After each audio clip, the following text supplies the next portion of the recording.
Pura Pangukur Ukuran. Seperti tegas namanya, pura ini hadir sebagai simbolis tempat di mana layak kekuatan diukur dalam banyak takaran makna. Sebuah tempat yang lagi-lagi mengingatkan akan hadirnya Sang Pencipta dalam sebuah hakikat betapa rendahnya manusia di hadapan semesta. Tatarannya selalu tanpa terkecuali. Bahkan, keajaiban takdir sekalipun, mukjizatnya tetap perlu dibatasi.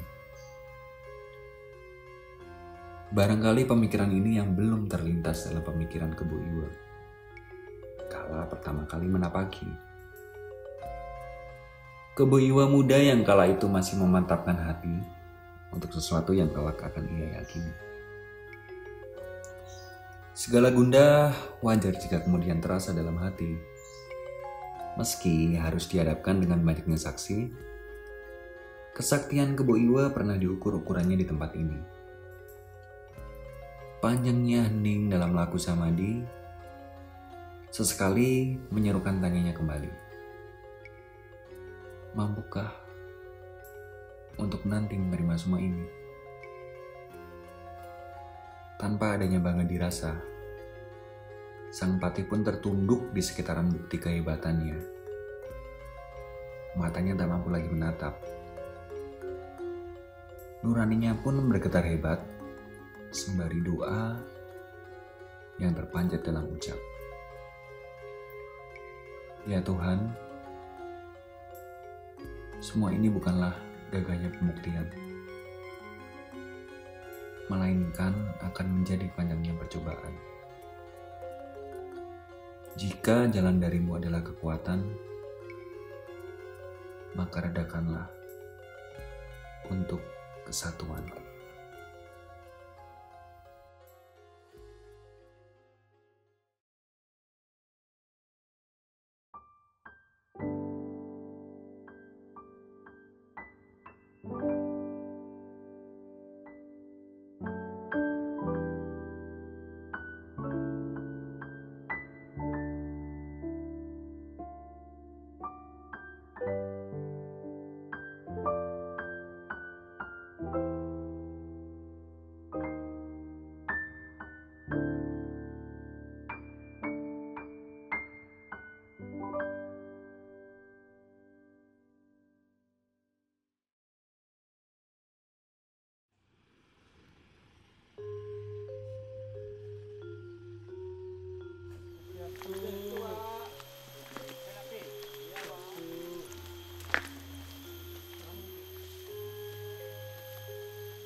Nah, ini.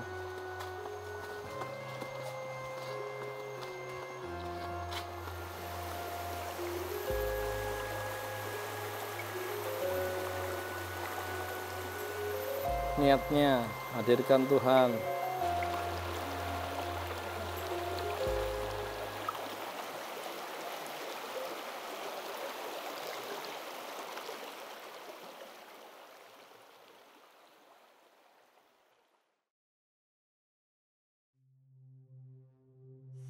Saya dan beberapa rekan-rekan menyempatkan diri untuk melukat karena ya apa ya, kayak logika kita datang ke tempat suci bagi sebagian orang yang percaya memang ada baiknya kita melukat untuk gunanya untuk membersihkan diri dari segala sesuatu, niatan apapun itulah yang bersifat duniawi gitu kan. Kalau ditanya pengalaman melukat ini, yang benar-benar melukat ya mungkin baru ini, walaupun sebelumnya saya juga udah pernah masuk ke air juga ketika malam hari, tapi ketika itu kan memang tanpa prosesi dan segala macamnya. Tapi baru kali ini saya merasakan experience pertama melukat, maksudnya dengan prosesi yang sebegitunya, dengan doa, dengan niatan dan segala macamnya. Apapun yang ingin kamu sampaikan ya sampaikanlah di sana untuk Tuhanmu yang ada di atas sana gitu kan. Ya, kalau jujur perasaan takut ya jelas takut. Mungkin teman-teman bisa lihat ini kan suasana malamnya di Gua Garba seperti ini, terus aliran sungainya ada di bawah sana, gelap tanpa ada penerangan sama sekali, kunang-kunang ada di mana-mana kayak gitu kan. Ya, kalau sebagai sobat awam ya jujur cukup ketar-ketir juga gitu. Walaupun rame-rame tapi takutnya emang cukup kerasa gitu kan. Setelah prosesi mandi dan segala macamnya, kita duduk untuk ya wis lah, tenangin diri kamu dulu, berkomunikasilah dengan dirimu sendiri dulu, dan kalau memang kamu ingin memanjatkan doa kepada yang di atas sana silahkan gitu kan. Di situ saya mencoba untuk berdoa dengan segala keketiran, kekalutan, ketakutan dan segala macamnya, bener gitu. Dari awalnya kedinginan udah mulai kebiasa, oke, kedinginan bisa saya handle, tapi ketika udah memasuki sesi tenang di mana saya ingin mencoba untuk terus berdoa di situ, tiba-tiba kalau saya boleh bercerita ya ini, kalau memang nggak berkenan nanti monggo kameramen di-cut juga nggak apa-apa kayak gitu. Saya merasakan kayak ada awalnya kayak ada ular yang melintas di belakang saya. Jadi kayak aku yakin itu bukan daun yang melintas. Kalau daun yang melintas cuma seret gitu, tapi aku kerasa kok kayak mungkin bukan ular ya, belut, lebih kerasnya kayak belut, tapi set awalnya ya aku cuekin walaupun udah gemeteran juga gini kan. Wah, saya harus ngulangi doa saya lagi, saya lupa dengan doa saya karena ketakutan saya gitu kan. Mencoba memantapkan hati lagi. Sesaat sebelum selesai rasa-rasa itu muncul lagi kayak dan itu semakin berasa. Jadi kayak lilitan itu kayak semakin berasa, dan di situ aku yakin ini bukanlah daun lewat. Ya mungkin saya kan orangnya takutan di sana. Mungkin saya sedang mencoba untuk memantapkan hati saya untuk tidak takut, tapi kenyataannya alam memberikan tantangannya lewat ya mungkin sensasi ular yang melintas di belakang. Saya mencoba untuk tetap fokus, tapi ketika lilitan ular itu udah sampai di daerah paha itu, saya udah nggak berani lagi, dan saya putuskan untuk akhirnya saya berdiri. Untungnya teman-teman yang lain juga pas di momen itu juga udah pada berdiri semua dan udah pada selesai berdialog dengan dirinya masing-masing. Jadi ya perasaan aman, lega ya pasti adalah, walaupun takutnya kerasa sampai ke atas tuh sangat-sangat kerasa juga. Tapi ya kita ambil positifnya aja, mungkin ya itulah godaan atau tantangan yang mungkin leluhur kita dulu pernah lewati di masa lalu. Ya seperti itulah rasanya. Serunya seperti perpaduan antara ialah budaya Bali dan Jawa. Jadi kalau di Bali kan teman-teman mungkin banyak yang tahu kalau kita melukat atau mandi membersih lah, itu identik kita harus menggunakan kembang teratai lah, kalau bahasa Balinya tunjung. Namun tadi ada menggunakan kembang telon lah, mungkin itu perpaduan. Jadi banyak istilahnya dapat ilmu baru dari Mas Gaduh, terutama konon sih bunga kembang telon itu dulu sebagai sarana untuk mandi ya kita dulu lah sebelum mengenal sabun. Jadi seolah-olah kita halu mengingat dulu bagaimana leluhur Nusantara, cara mandinya, kemudian bagaimana merawat tubuhnya seperti itu. Jadi baik yang secara jasmani dan rohaninya. Jadi itu mungkin habis itu next meditasi di tempat inilah. Nah, di situ pengalamannya bukan takut, bukan horor, tapi lebih ngerasa bersalah aja. Nggak tahu kenapa ketika nyentuh air tuh perasaannya lepas mungkin, kayak ngerasa selama ini tuh nggak berguna, bisa dia apa-apa gitu sebagai manusia. Kayak ada rasa malu timbul ke leluhur. Meskipun dari awal tuh ketika masuk sana tuh aku udah ngebatin sih kayak, ya Tuhan maaf, untuk alam juga minta maaf kalau aku nggak punya bahasa yang bagus buat berdoa gitu loh. Nggak tahu karena aku nggak biasa punya bahasa yang bagus buat berdoa, tapi aku bilang di sana, aku titipin kalau pasti kalian semua tahu bahwa niatku tuh selalu baik gitu. Meskipun caraku kurang baik dalam berdoa. Fenomena apa sudah diceritakan masing-masing, terserah teman-teman. Karena di sini kalau saya di posisi yang posisi hanya nengahin aja lah. apa yang nanti yang dilihat teman-teman dengan masing-masingnya itu ya memang benar adanya. Tapi saya tidak perlu menjelaskan itu siapa, biarkan itu tetap menjadi rahasia tempat di sini dan alam dan semesta. Cuma satu tadi yang agak nggak tahu ini entah kebetulan atau apa. Dari kemarin tuh saya sudah bilang ke Mas Gentas punya, kan dirimu kayaknya sih lagi oke. Kalau dirimu lagi duduk itu kayak banyak kayak magnet aja banyak yang datang itu. Cuma Mas Gentanya nggak percaya. Terus tadi pas ada sesi, sebetulnya sesi sesi ini yang duluan Mas Genta. Ini Mas Genta ngobrol, saya moto, ada lampu kan, ada lampu moto, dan ada sesuatu lah di foto itu. Terserah buat teman-teman itu menyimpulkan apa, saya tidak ingin menyimpulkan, nanti kita tampilkan hasil fotonya yang buat saya ya ketangkep juga ya gitu loh. Tapi terserah teman-teman, kalaupun menganggap itu hanya sebuah bentuk siluet cahaya juga silakan, kalau apa silakan, kita tidak ingin menyimpulkan. Buat saya pengalaman ke Bali, ke Pulau Gado dan Gua Garba ya buat saya pribadi sih banyak mendapatkan hal baru, banyak mendapatkan manfaat baru. Saya bertemu teman yang sudah kayak saudara saya, ada Juru Panca, ada Mama Hadi, yang akhirnya kita walaupun berbeda suku ya kita di sini saling support. Benar-benar kita itu kayak mewakili putra Nusantara lah, tanpa ada perbedaan, tanpa rasa berat hati, kita saling support segala macam. Karena di balik suku-suku yang berbeda itu punya kelebihan masing-masing dan punya kekurangan masing-masing.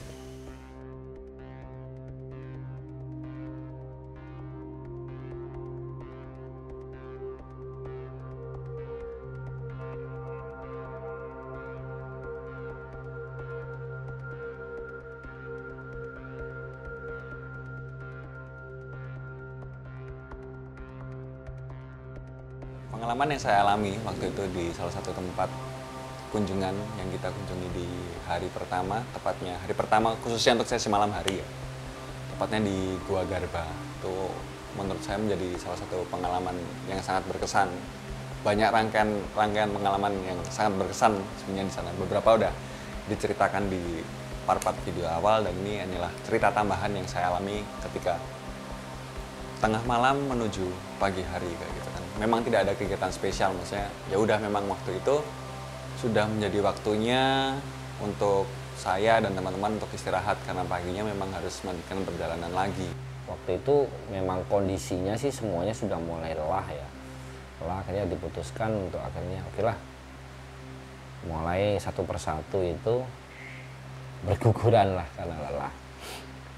Akhirnya saya juga terakhir masuk tenda setelah semuanya saya lihat tidur, dan memang nggak tahu ini entah apa suasananya itu memang malam itu mungkin kalau saya boleh bilang sekitar sudah mulai di atas jam-jam 1:30 atau jam 2. Saya juga nggak memperhatikan jam, seingat saya jam situ karena saya sempat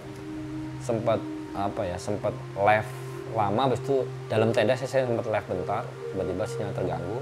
Di situ saya ngerasanya memang wah ada apa ini. Kalau saya boleh menggambarkan itu benar-benar yang sekeliling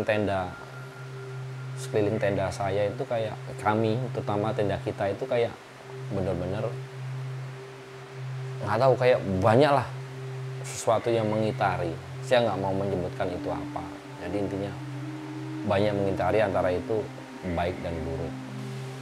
Apa ya, saya merasakan ya anggap aja lah ini hanyalah halusinasi orang kecapean ya, karena ya memang kondisi memang badan memang capek, tapi saya tuh kayak merasa setiap kali saya memejamkan mata itu kayak saya nggak melihat apa-apa, tapi kayak pikiran kita tuh kayak dipaksa untuk mikir lagi bagian ini, dan itu kayak nggak berhenti, dan itu menurut saya cukup menyiksa karena pada akhirnya membuat saya untuk tidur tuh lebih enaknya melek. Jadi kayak kalau merem gini kepikiran lagi, dan saya melek dari jam 1 sampai jam 5 karena wah berat rasanya untuk mengalami experience seperti itu. Bahkan saking takutnya gitu kan, saya berharap teman-teman saya yang satu tenda dengan saya itu bisa menemani, bisa jadi seenggaknya jadi teman ngobrol, bahkan pegang HP pun udah sepertinya tidak melegakan sama sekali, tidak akan meredakan. Jujur saya sempat nangis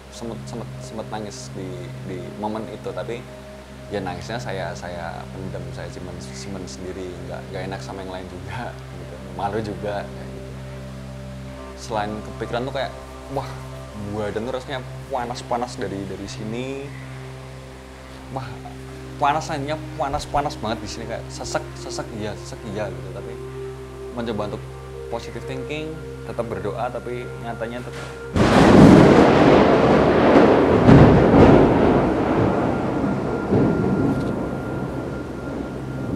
malah ambience seperti ini malah jujur bikin saya getir lagi. Ini kalau kalian nggak percaya, ini saya merinding lagi ya semoga yang saya lihat malam itu hanyalah halusinasi aja. Saya cuma berdoa malam, sebenarnya saya nggak tidur malam itu kan. Terus saya lihatnya sampai di titik yang dimana itu puncaknya itu sebelum hujan apa rintik-rintik hujan itu, benar-benar semuanya suara. Karena saya sempat buka tenda ngeliat rintik-rintik, wah apa sih ini kok banyak banget gitu. Saya ngeliatnya, saya nggak mau menilai itu baik atau buruk, cuma berbagai macam. Dan saya bahkan bingung ini dari mohon maaf, dari jalur siapa, dari mana sih kok banyak banget.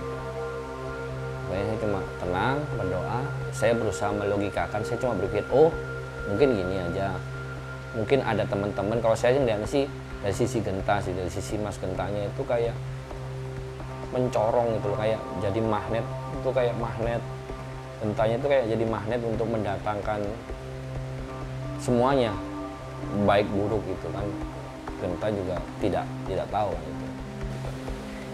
Tapi pemikiran yang melintas tuh sesungguhnya sangat-sangat mengganggu. Ya entah itu sebabnya apa, dan saya selalu berusaha untuk positive thinking. Saya tidak ingin berpikiran bahwa itu apa, ya mungkin karena kelelahan saja gitu. Ya hal itu cukup membuat shock sebenarnya, karena ya gimana pun juga ini adalah pengalaman perjalanan spiritual atau ya kayak gitu yang baru lah untuk saya, terutama di lain pulau, budaya baru, culture baru yang mungkin saya masih buta sama sekali. Dan jujur itu cukup membuat saya shock. Di hari berikutnya itu kita melanjutkan perjalanan, kita ambil syuting lagi, dan wah itu terbukti saya ngeblank total, kayak masih takut. Tapi akhirnya ketakutan itu agak sedikit mereda ketika kita mengunjungi Goa Gajah, dan sempat ya duduk dan menenangkan diri di sana kayak gitu kan, berdoa lagi, meminta ketenangan juga kepada Tuhan yang ada di atas sana. Dan ya cara itu terbukti sedikit menenangkan. Dari yang awal yang ngantuk banget jadi kayak wah aku punya energi lagi. Ya itu mungkin karena mindset yang ada di diri kita kan, dah yuk ini perjalanan kita bareng-bareng, kita harus punya energi untuk meneruskan ini semuanya. Dan ya mau nggak mau Tuhan berilah saya kekuatan untuk bisa berdiri lagi, melanjutkan ini lagi. Dan saya memohon juga supaya keberanian saya dibentuk lah, maksudnya dari sedikit demi sedikit gitu kan. Karena jujur dengar soal geledek aja saya masih takut, kayak wah apa saya salah ya menceritakan ini ya. Tapi ya udahlah, karena itu memang yang terjadi sebenarnya. Dan saya mencoba untuk jujur, karena di setiap perjalanan kita punya satu sesi di mana kita boleh untuk ngobrol jujur tentang apa yang dirasakan, dan ya itu yang saya rasakan itu.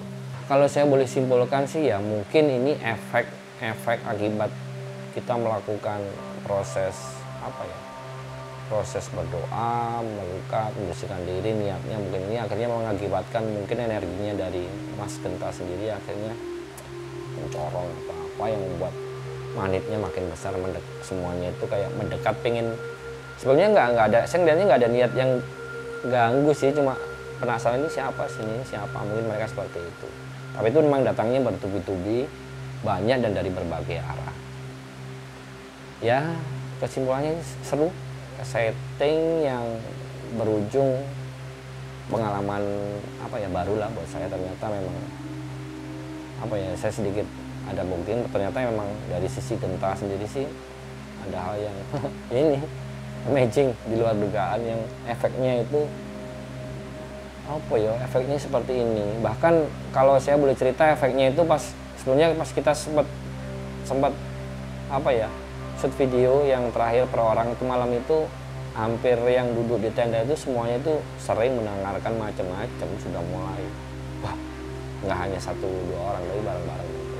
Cuma itu aja. Jadi itu saja pengalaman saya selama di Gua Garba.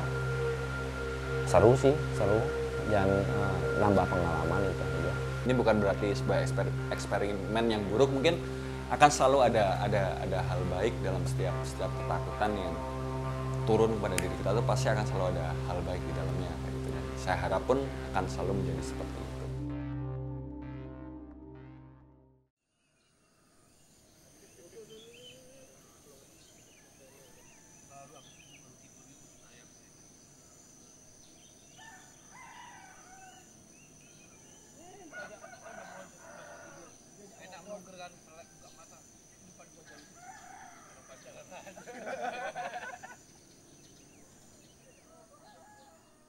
Halo teman-teman semuanya, selamat pagi dari daerah Gianyar, Bali, tepatnya di Gua Garba. Jadi kebetulan saya dan teman-teman semuanya ada di Gua Garba sebenarnya udah dari semalam, tapi kami memutuskan untuk men-take video ini di pagi harinya supaya apa ya, bukan karena apa-apa juga, bukan supaya kalian teman-teman semuanya mendapatkan pandangan yang bagus juga, view yang bagus juga. Jadi intinya kita datang ke Gua Garba ini merupakan salah satu satu kesatuan, satu episode, satu kesatuan cerita tentang sebuah topik yang ingin kita bahas selama kita ada di Bali, yaitu cerita tentang Kebo Iwa. Di Kebo Iwa ini ceritanya semacam sosok legendaris lah di Pulau Dewata ini, sosok yang katanya menjaga Pulau Bali dengan segala kesaktiannya.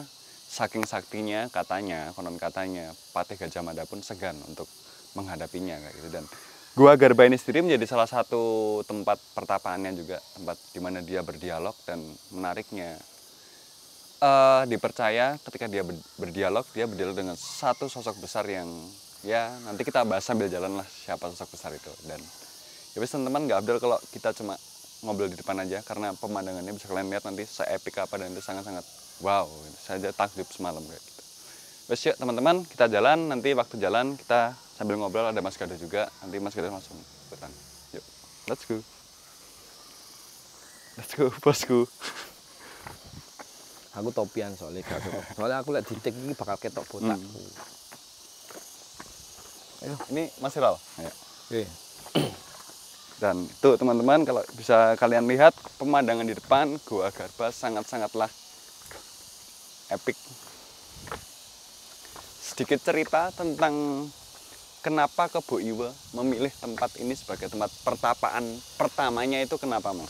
Jadi kalau berbicara kenapa, pasti kan pasti ada faktor ini apa ya? Ada faktor X yang hanya bisa diungkapkan dari sisi spiritual. Kita akan membahasnya dari sisi apa ya? Sisi lokasi aja. Jadi memang Gua Garba itu dekat dengan Tukat Pakerisan. Tukat Pakerisan itu akhirnya alirannya berhulu ke Tritompul, yang memang dipercaya memang bagus untuk melukat. Dan kebetulan sebetulnya kalau kita melihat nanti kita teman-teman bisa melihat bahwa di sana itu sebetulnya ada banyak temuan situs yang sebetulnya masanya itu sebelum Kebo Iwa. Jadi Kebo Iwa menambah kayak apa, menyempurnakan, remake lah ya. Merimik gitu loh ya. Akhirnya tempat ini bagus energinya untuk bertapa. Sebetulnya bukan hanya bertapa sih Mas Genta. Jadi Gua Garba itu kayak second home-nya dia gitu loh. Kalau dia lagi malas di rumah, tidurnya di sini, nanti kita bisa ngeliat tempat tidurnya. Jadi justru di Gua Garba inilah kalau boleh kita sampaikan bahwa ini tempat di mana akhirnya proses titik spiritual pertama kali Kebo Iwa berjalan. Tapi setelahnya Kebo Iwa akan ke titik-titik yang mana itu mulainya dari sini. Nanti dari sini beliau dapat didatangi oleh sosok siapa itu yang akhirnya membimbing beliau harus melukat ke sana, harus bertapa ke sini lagi, segala macam itu. Dan sekilas info juga teman-teman, bahwasanya Kebo Iwa menurut banyak cerita itu dipercaya tubuhnya itu sangat besar, bahkan saking besarnya selain dia menguasai teknik undagi juga, beliau katanya memindahkan batu-batuan ini besar ini dengan kekuatan. Batu-batu besar ini yang teman-teman lihat ini sampai ke bawah nanti itu memang benar-benar yang membuat Kebo Iwo menyempurnakan, karena di atasnya adalah pura pengukuran. Salah satu cerita pengukuran yang konon katanya itu tempat Kebo Iwo juga didadar apa ya, diukur untuk menjadi seorang patih, dites lah dengan raja dan Pasung Gerigis juga. Patih Pasung Gerigis cocok untuk seorang patih, ditesnya di situ. Ini batu dan ada mitologi di batu ini. Jadi sama-sama kita bertiga ngitung, Mas kameramen ngitung, tapi dalam hati nanti kita cek di bawah apakah jumlah tangga ini tiap masing-masing kita sama. Terhitung dari batu ini ya? Dari sini dihitung. Terserah nanti mulai sampai bawah, sampai ini sampai bawah. Ini enggak Mas, ini dari batu ini besar. Ya, ini ya. Konon katanya akan sangat berbeda. Oke, sembari ke bawah kita jalan.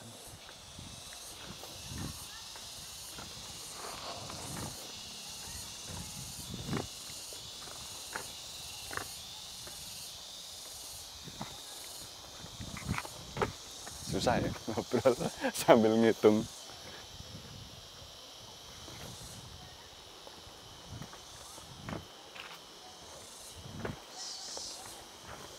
Bisa kalian lihat tempatnya sangat-sangat bagus.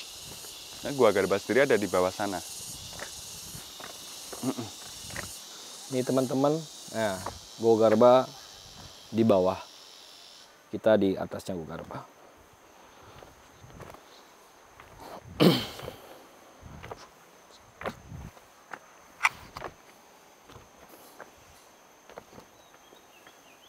Oke.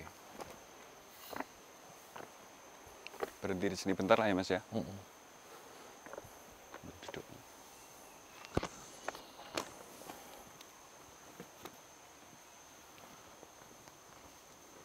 Oke Mas Kedo, ini teman. Dari situ apa dari sini? Dari sini ya? Dari mana enaknya? View-nya dari situ apa sih? Oh ya udah. Kalau dari sana aku bisa buka topi, bro. Botakku kelihatan banget ya, bro. Udah. Oke, teman-teman ini mungkin melihat apa batu yang di pagar ya. Konon katanya di batu ini adalah jejak kaki Kebo Iwo. Kalau teman-teman bisa ngeliat dia ada jejak kaki Kebo Iwonya di sini. Sebetulnya sesuai cerita yang beredar baik di masyarakat dan dipercaya bahwa Kebo Iwo itu memang selain undagi juga ahli membuat sumur. Ya. Dan banyak petilasan Kebo Iwo berupa sumur di Pulau Bali ini, dan rata-rata selalu di sampingnya ada jejak kakinya sebagai tanda itu buatan Kebo Iwo. Banyak mana mungkin teman-teman di Bali lebih tahu, ada yang di Singaraja ada. Jero Panca sendiri malah ngasih video ini petilasan Kebo Iwo sumurnya ada jejaknya juga di Singaraja, bukan di sini. Jadi memang Kebo Iwo spesialis sumur. Tapi beliau itu membangun sumur atau membangun apa namanya ya, ukir-ukiran pahat-pahatan itu memang karena dia mengisi waktu luang semasa pertapaannya atau? Jadi memang dari darah, entah ini anugerah atau apa, darah seninya memang kental. Kedua memang puncak dia menjadi seorang ahli undagi, terutama undagi ya. Itu juga setelah ada proses penampaan baik di Gua Garba dan situs-situs lainnya tempat dia bertapa itu, konon katanya dia itu bisa mengukir dengan kukunya. Jadi punya kesaktian kuku, ibaratnya kalau saya bilang mungkin sosok-sosok seperti Bima di pewayangan Mahabharata. Karena karakternya memang, kalau karakter Kebo Iwo kalau saya boleh katakan sih kayak dia nggak bisa bilang kuning, merah, hijau. Tapi orangnya polos tapi jujur. Jadi tapi ya memang agak emosian, tapi ya kayak dewa perang gitulah. Tapi sosok legenda, kalau kita bicara tentang sosok legenda atau sosok folklore yang diceritakan bahwasanya dia bertubuh besar raksasa, itu pada kenyataannya memang seperti itu nggak sih? Besar ya. Kalau kita melihat jejak kakinya apa nanti ada ini nggak terlalu jelas, ada tempat lain memang dengan ukuran. Ya mohon maaf ya, kasih saya segini dengan ukuran segini harusnya gede, badannya harusnya memang besar. Cuma besarnya bukan yang terus raksasa tinggi malu, enggak. Tapi kalau lihat jejak kakinya ya besar lah. Telapak kaki kan strukturnya badannya berarti kelihatan, itu aja sih. Jadi di atas rata-rata sih, di atas rata-rata. dan kekuatannya besar dan bisa bayangkan bisa ngangkat batu. Nanti teman-teman bisa ngeliat juga dari bawah batu sebesar ini diangkat sendiri buat tangga, itu kan bukan Kujur kalau bahasanya. Bahasa Jawanya kujur. itu sih. Ya, yuk, sambil jalan ke sini ya Mas ya. Yuk.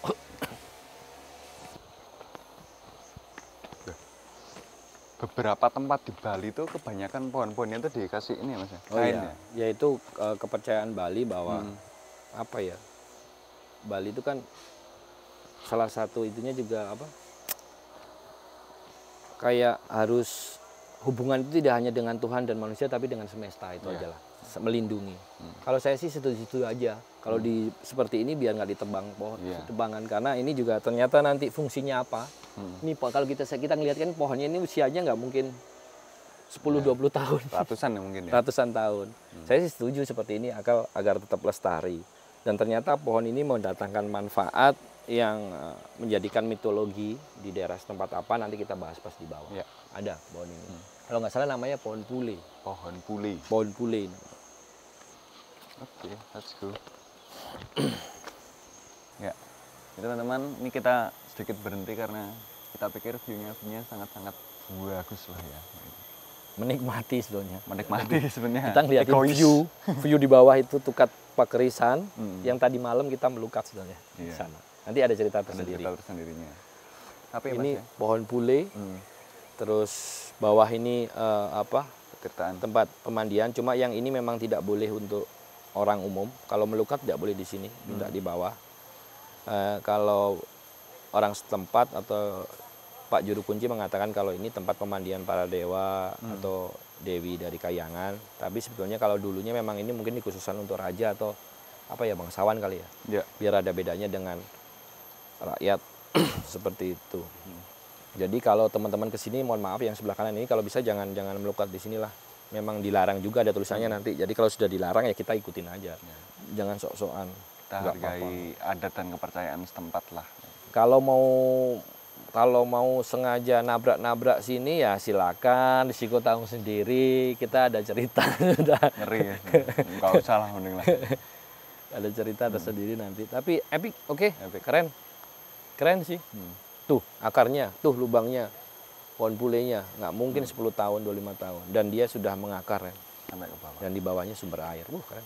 Tapi pertanyaanku Mas tadi sempat dimention tentang dewa dewi. Tapi apakah sebenarnya tempat ini juga menjadi tempat persinggahan para dewa dan para dewi juga? Bagi sebagian kepercayaan. Nah, untuk sebagian kepercayaan ya ada dewa dewi sini, makanya ditempatkanlah ini pemandian untuk mereka untuk mereka mandi segala macam. Dan di bawah pun juga nanti ada di salah satu patung, kalau saya nggak salah itu ada patung untuk penyembahan ke Boiwa, ke para dewa dan dewi di bawah. Ada memang. Jadi kalau kepercayaan setempat seperti itu, Pak. Mitologinya ada seperti itu. Kita kembalikan ke teman-teman semuanya. Tapi sebelum ke Boiwa datang ke sini Mas, karena ya pasti kan ada alasan kenapa dia datang meditasi. Apakah sebenarnya tempat itu menyimpan energi yang sangat-sangat baik sehingga dia memutuskan untuk datang ke sini? Atau karena wangsit? Ini diomong, ya wes gini aja. ya kalau nggak boleh diingat ya, ini kan cuma pertanyaan sekilas. Ya oke. Jadi memang sebetulnya apa ya? Kalau boleh saya katakan memang ini memang salah satu tempat yang buat orang yang ingin laku spiritual juga silakan. Cuma kalau ada yang unsurnya unsur apinya lebih dominan, mungkin sebelum kesini banyak melukatnya, kayak mau semedi melukat, dapat berapa jam melukat lagi semedi, karena untuk orang yang terutama di Gua Garba bawah ya, terutama untuk orang yang unsur apinya dominan itu malah justru kayak api disiram bensin. Takutnya unkontrol aja. Tapi apakah itu jelek? Enggak, ini bagus tempatnya. Terus karena memang belum itu, terus sebelumnya memang ini kan sebelum dimodifikasi dan segala macam oleh Keboiwa, ini yang sebenarnya situs tua kan, di bawahnya ada situs tua. Jadi secara energi, secara tempat enggak, ya Keboiwa milih sini ya udah tahu lah. Udah tahu lah kenapa harus kesini, kenapa nggak harus yang deketin Tompul aja atau apa gitu. Terus dia juga menggunakan fungsi sungai Tukat Pakerisan yang memang untuk melukat bagus, karena ya kita kemarin tersusur tahu sendiri kan, ternyata sepanjang sepanjang tingkat bawah itu juga kok aneh-aneh ketemunya, berarti ya tempatnya ya istimewa lah gitu lah. Saya nggak bisa bilang terlalu banyak, yang pasti istimewa. Tapi buat teman-teman di sini yang orang teman Bali atau sekitarnya yang sengaja mau apa ya duduk di sini ya silakan. Cuma jangan jumawa aja. Jadi kalau jumawa di sini dibayar kontan, insya Allah langsung dibayar kontan. Iya Mas ya. Nantilah ada cerita di baliknya itu ada. Itu sih, itu aja sih kalau saya. Kalau istilah dewa-dewanya detail ya bukan apa-apa, saya takut salah sebut. Kan terkait kepercayaan teman-teman di Bali. Iya. Lebih elok kalau yang membahas itu teman-teman Bali sendiri. Bisa dibilang berarti kalau Kebo Iwo memilih tempat ini berarti sifat api beliau dominan. Iya. Menguasai gitu. Itu sifat api beliau dominan, justru di tempat inilah sebetulnya nanti kayak dewa perang lah, Ares. Kalau mitologi Yunani Ares. Tapi nanti beliau juga akhirnya menyempurnakan itu keliling ke tempat-tempat pertapaan yang lain untuk bisa mengontrol unsur apinya. Itu seperti unsur apinya itu bisa dikontrol seperti itu sih. Jadi itu, dan nanti kita dari semalam kita juga habis melukat, kita juga coba duduk berdoa merenung ya di beberapa malam-malam kita matiin lampu. Ada sedikit clue yang membuat apa nanti tonton aja episode selanjutnya kenapa dia juga unsur apinya kuat. Jawabannya ada ternyata. Baru semalam juga saya dapat. Kemarin waktu saya ngobrol sama Mas Genta juga belum dapat. Malam dapat, nanti kita harus lari kemana. Ternyata kayak ini loh, dari sini nanti kita mau kemana kayak benang ruwet selusur-selusurnya. Itu sih, itu aja. Ya udah wis, lanjut. Yang pasti kalau untuk sobat awam ya untuk mencoba untuk duduk dan bersemai di sini, wah takjub lah pokoknya lah. Nanti juga ada ceritanya sendiri. Wis, yuk kita lanjutkan jalan lagi Ke bawah. Ya. Ini kita ke kanan apa ke kiri? Kita sudah disambut. Apa? Kita sudah disambut. Nah, mulai. Santai teman-teman. Ini namanya wisata sejarah. Jangan terlalu tegang, tapi juga jangan apa ya, jangan nggak sopan juga. Kita melihat-lihat. Nah ini sama Mas Gen, ini katanya juga pertitaan pemandian rajanya di sini. Hati-hati ya.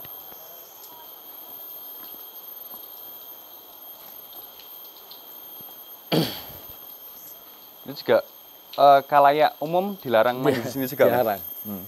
Kalau ini justru dulu kan katanya memang buat raja atau apa. Aku duduk di sini nggak apa-apa ya? Oh, mati Kebo Iwo di sini. Nah, teman-teman lihat ini ya. Sekarang sih sudah enggak ini ya. Kalau dulu orang katanya ini airnya kenceng keluar dari situ. Entah kenapa, mungkin habis apa kejadian Gunung Agung meletus ada proses. Oh, iya. Ini sempat gak karu-karuan karena ini sempat ada, kalau teman melihat kan tataannya ini karena ada pergeseran, ada runtuh, ada proses apa terjadinya gempa itu. Tektonik.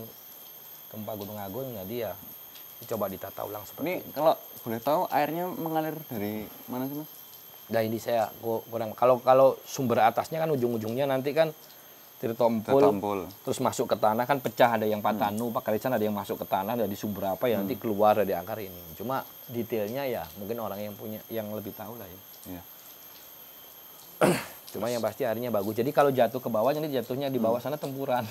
Tapi kayak tempuran lagi. Dari zamannya Kebo Iwo petirtaan ini tidak ada. Sudah ada. Kalau Jadi ini Kebo Iwo mandi juga di Iya. sini juga.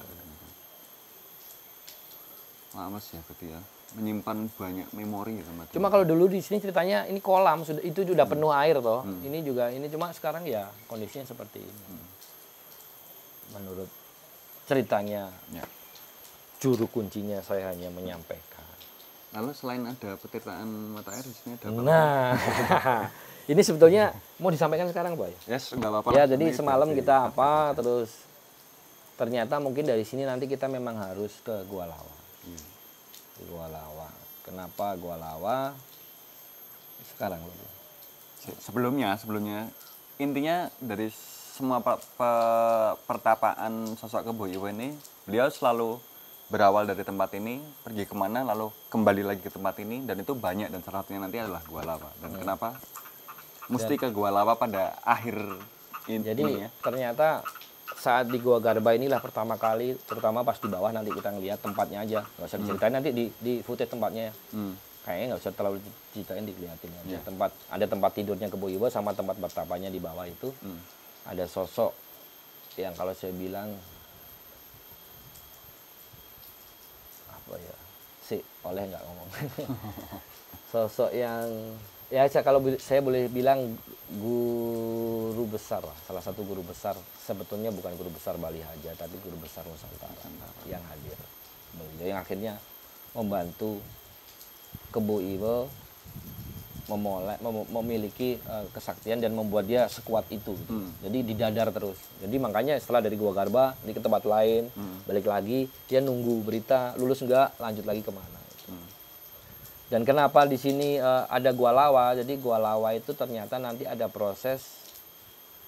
Akhirnya kita harus ke sana nanti, harus ke Gua Lawa. Jadi kita di estafet. Kita nggak tahu ini harus kemana, cuma ini akhirnya estafet, kita ngikutin alur aja.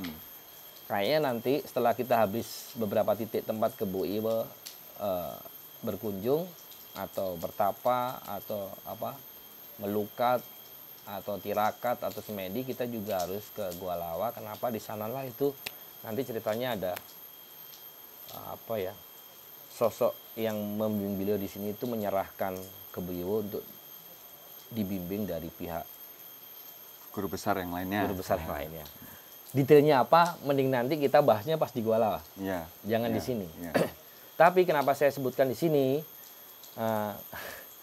Orang katanya di sini ada lubang terowongan yang tembus ke Gua Lawa. Posisinya di mana? Di bawahnya Ini Mas ya? Genta. Boleh dibuka kalau mau dilihat. Boleh. Boleh dibuka. Jadi ini Coba ya teman-teman ya.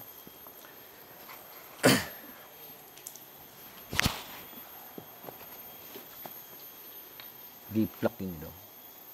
Wah, apa tuh? Apot. Aku dulu buka sendiri apot. Nah, Oh iya. Ini Kak. buka blek, ditemperin ke sana. Tiba lagi Mas. Enggak. Tiba kan jumuk loh. Enggak. Nah, ini nanti detailnya kalau mau, karena saya pernah dulu kejadian ke sini nggak bawa apa-apa, nggak bisa ngelihat. Saya sudah bawa senter, teman-teman. Nah, ini lorongnya ke sini. Oh iya ke situ. Kalau mau ngelihat boleh bisa.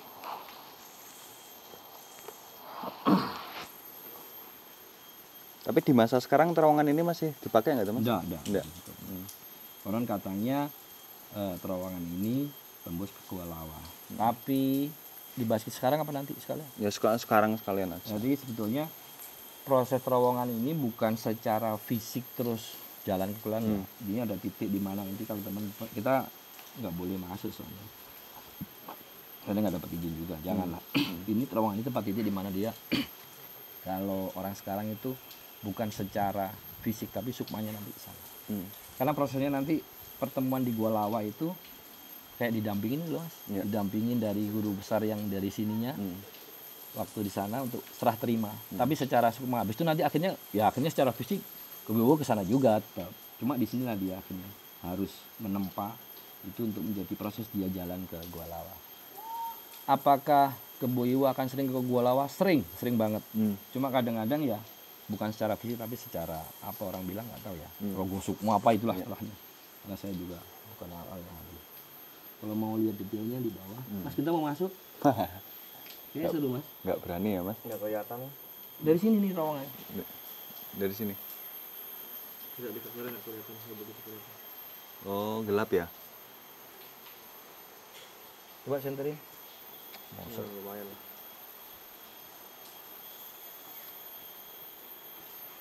Sebentar.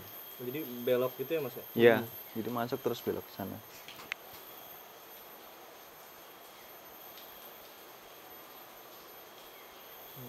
Tapi adanya terowongan ini sebelum masa Kebo Iwa sudah by design apa enggak ya Mas? Karena itu kan kayak lengkungannya kan simetris. Ya ini saya juga kurang paham, cuma berasa ini sih Kebo Iwa dapat wangsit atau dia menemukan tempat lagi. Situs kan ini jadi ceritanya situs tua ketumbuk dia menemukan detail yang bagus ya udah. Mungkin di kayak prosesnya tutupannya ini loh Mas, dibagusin atau apa. Tempatnya kok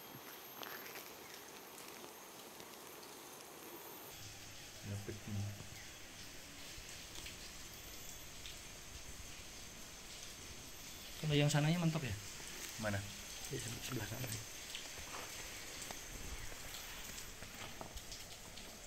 Oh ini mentok nih. Mentok ya. Mentok, cekungan mentok. Belok kanan. Loh, ada yang lempar duit loh, teman-teman. Jangan ditiru ya.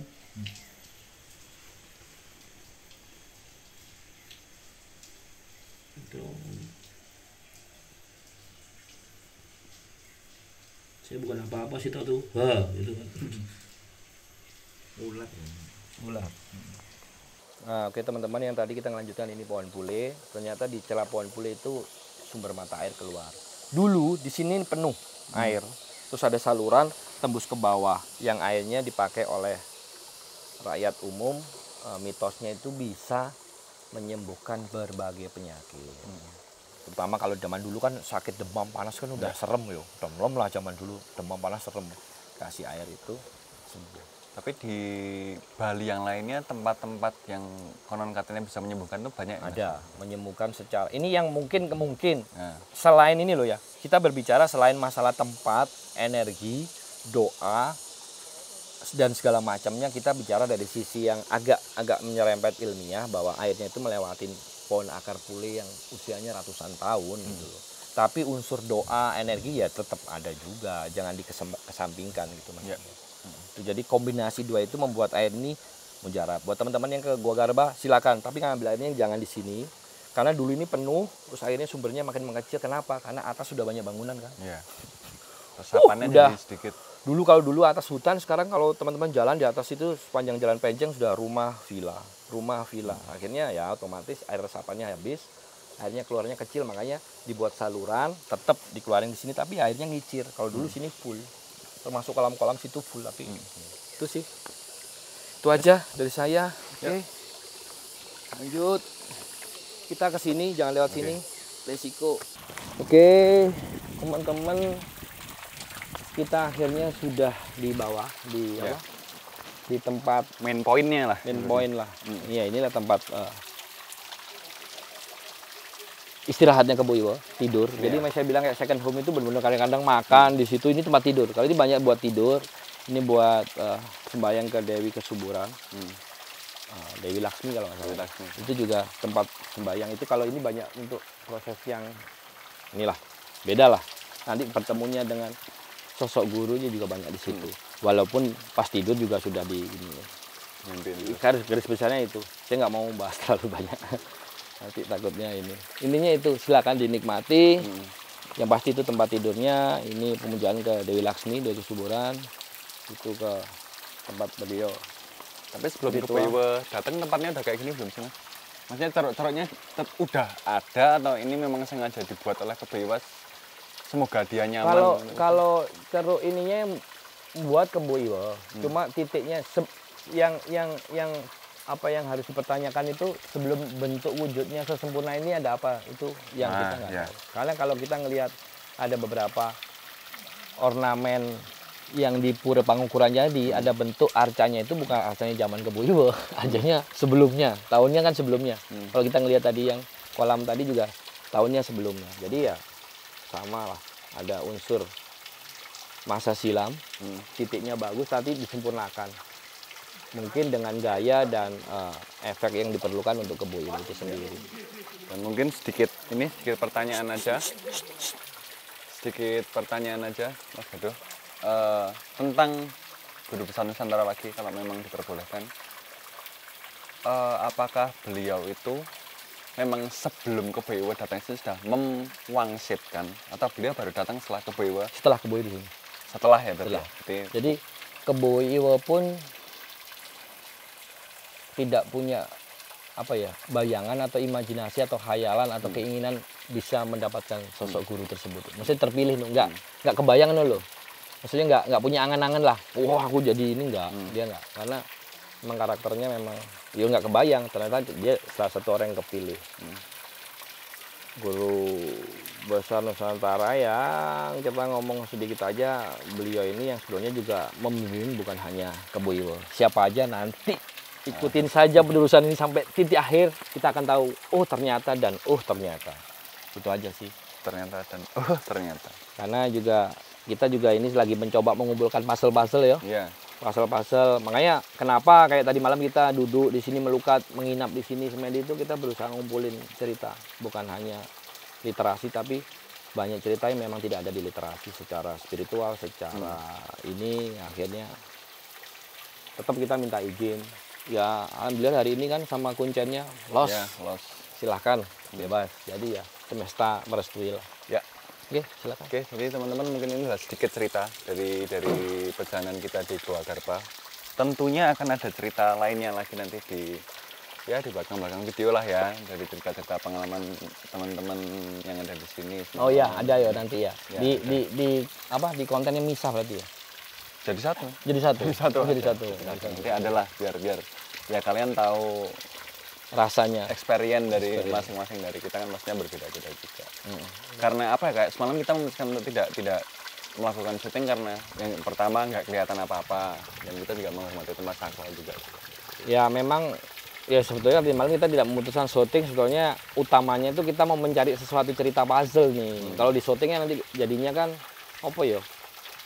Ya nggak dapat apa-apa takutnya. Jadi kesannya kayak yang ditakutin kan, wah ini manfaat ini kok di syuting nanti kalau ada apa. Jadi sebetulnya kalau tadi malam di syuting kan seru yo.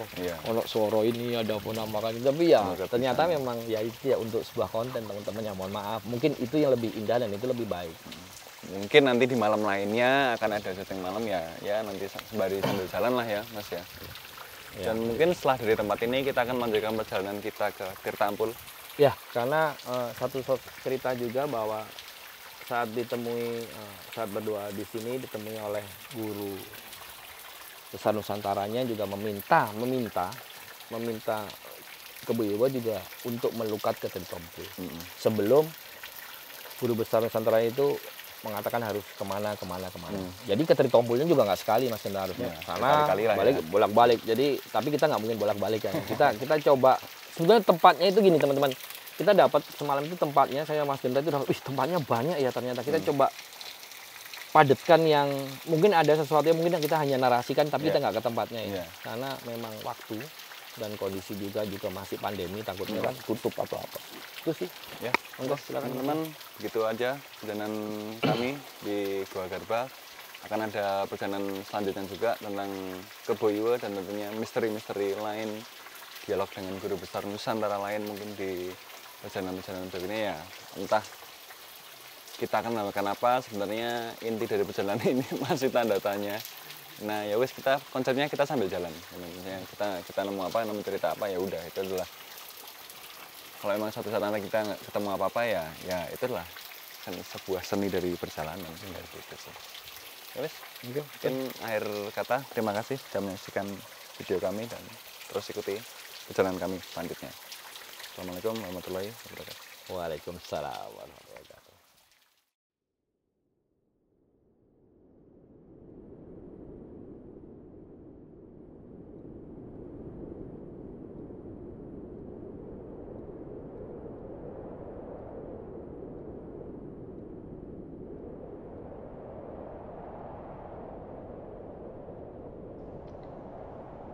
Wahai anakku, wahai Kebu Taruna,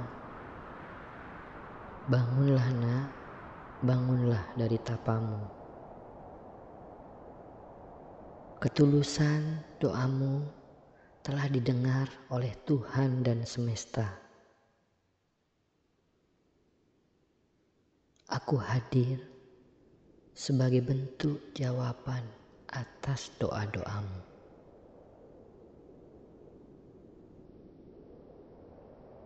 Saya aturkan sembah bakti hamba dan izinkan anakmu ini mengetahui dengan siapa hamba berhadapan. Wahai anakku, jangan tanya aku apa dan siapa. Tanyakanlah pada hati dan rasamu. Tanyakanlah kepada cahaya ilahi yang ada di nuranimu. Semuanya akan menjawab tanya dan ragumu.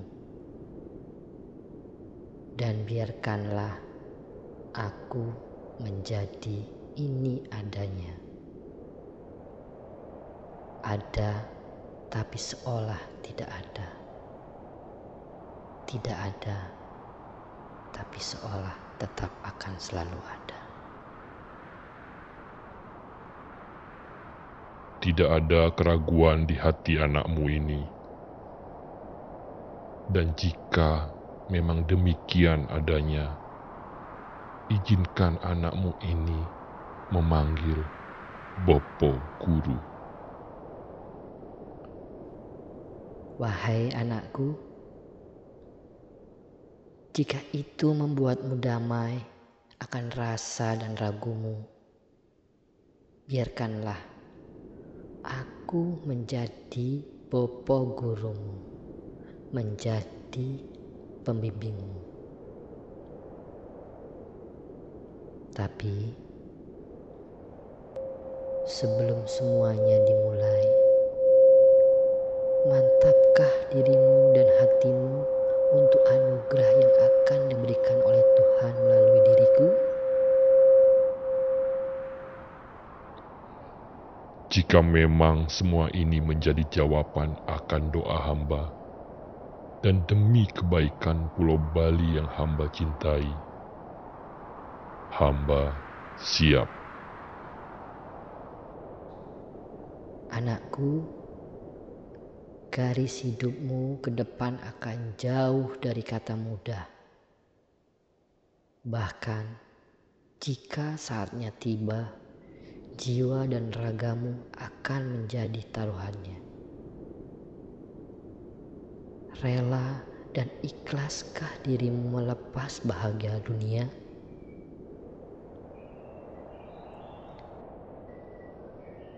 Wahai Bopo Guru, di setiap ujung doa, bukan yang utama kesenangan dunia, tapi tulus untuk bahagia sesama, tulus untuk kebaikan Pulau Dewata.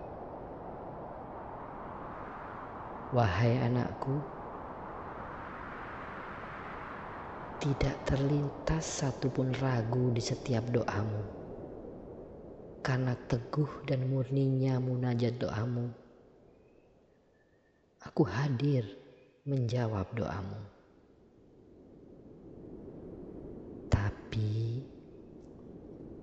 doa adalah doa, dan niat hanyalah baru sebuah niat. Semua hanya akan menjadi ada saat usai ditempa. Bukan hanya menjadi sebuah kata, tapi akan menjadi pegangan sebuah jiwa.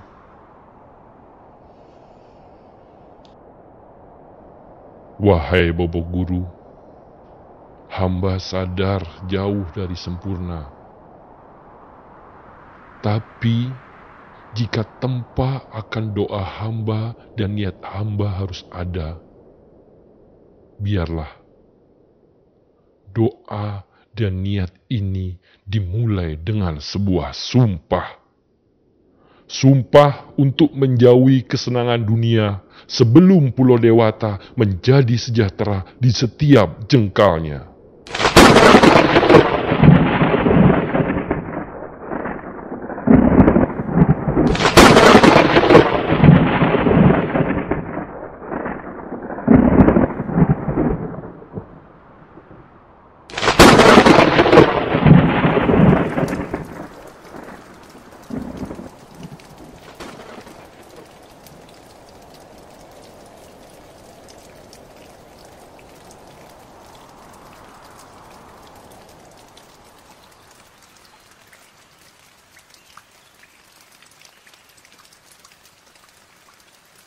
Anakku, langit dan semesta menjawab sumpahmu.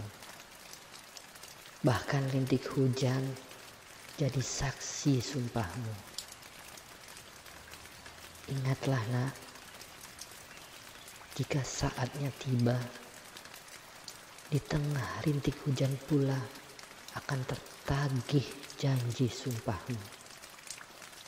Sumpah yang bukan hanya untuk Pulau Dewata, tapi bahkan untuk kebesaran Nusantara. Disaksikan alam dan semesta. Mulai malam ini, ujian akan perjalananmu dimulai. Perjalanan ke setiap jengkal Pulau Dewata demi mencari dirimu. Dirimu yang sejati. Kebo Iwa, sang penjaga Pulau Dewata.